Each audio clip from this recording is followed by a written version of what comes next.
Salam alaikum wa rahmatullahi wa barakatuh. Ce soir, on va réviser la Bible.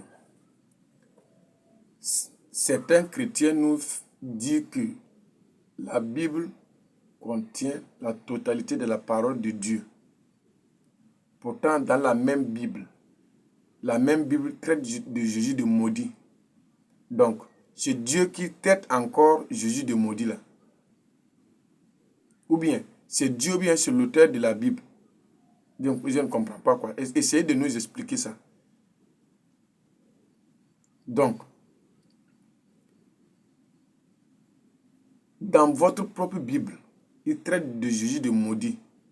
Pourtant, vous venez nous accuser, nous les musulmans, venez nous dire que nous sommes les antéchrists, nous on n'aime pas Jésus, ceci, cela. C'est vous qui l'aimez Jésus. Certains disent qu'il est Dieu, certains disent qu'il est fils de Dieu, certains disent qu'il est un envoyé, ceci, cela pour Jésus seul. Pourtant, Jésus n'a jamais été envoyé pour vous. Jésus a été envoyé uniquement qu'aux Israélites. La même Bible qui traite de Jésus de maudit que vous dites que c'est la parole de Dieu là. Dans la même Bible, Jésus même appelle sa mère femme. Subhanallah. D'autres pasteurs, ils traitent de Jésus de menteur. J'ai suivi le direct de mon maître, Ossa Diané. Il fait le débat avec un pasteur. Ce pasteur nous dit que Jésus-Christ est Dieu. Ossa Diané lui pose la question.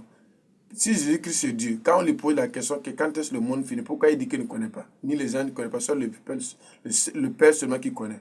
Ce pasteur, il ne voulait pas dire que Jésus, il ne connaît pas parce qu'il est un envoyé, il est un être humain. Il est obligé de nous dire que Jésus-Christ a menti. Subhanallah. Un prophète d'Allah, un prophète de Dieu, toi tu viens de lui traiter de menteur. Il y a d'autres qui disent que la mère de Jésus, là, c'est un canal que Jésus-Christ a prêté pour venir sur Subhanallah. La mère de Jésus, qui est un chapitre complet, qui est il de Dieu de lui dans nos Corans. Un musulman ne va jamais traiter de Jésus de menteur. Jamais. Premièrement, Jésus n'est pas envoyé pour vous. Vous faites aussi le contraire de ce que Jésus a enseigné. Ça prouve même que vous n'aimez pas Jésus. Ça prouve même que vous n'aimez pas Jésus. Vous-même, vous savez, noir sur blanc, Jésus même, Christ même a dit, dans Matthieu 5, verset 17, Jésus-Christ a dit que ne croyez pas que je suis venu abolir la loi, les prophètes. Je ne suis pas venu non pour abolir la loi, mais pour accomplir la loi. La loi de ce qui est écrit dans la Torah. Coraniquement, bibliquement. J'ai voulu une verset dans nos Corans. Surat 5, verset 46. J'ai fait la lecture. Écoutez.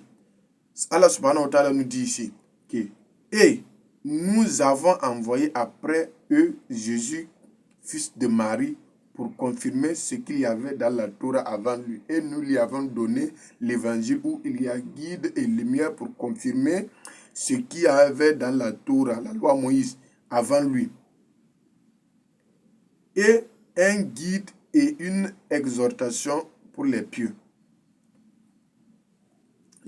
Allah subhanahu wa ta'ala nous fait comprendre ici. Avant Jésus, là, il a envoyé des prophètes pour venir confirmer ce qu'il y avait dans la Torah, la loi Moïse.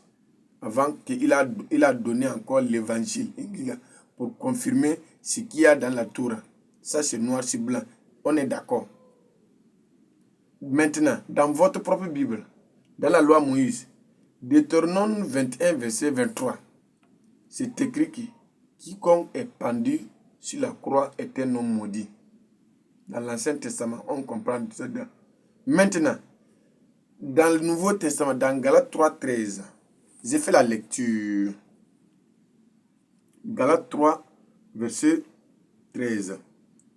C'est écrit, le Christ nous a rachetés de cette malédiction de la loi, devenu lui-même malédiction pour nous, car il est écrit maudit quiconque est pendu au bois. Mes chers frères et sœurs, nous, on va voir ça. On va juste dire seulement Amen. Et puis c'est tout. On est là. Réfléchissons-nous quand même. Mes chers frères et sœurs, réfléchissons-nous. Qu'Allah nous guide sur le droit chemin. Salam alaikum.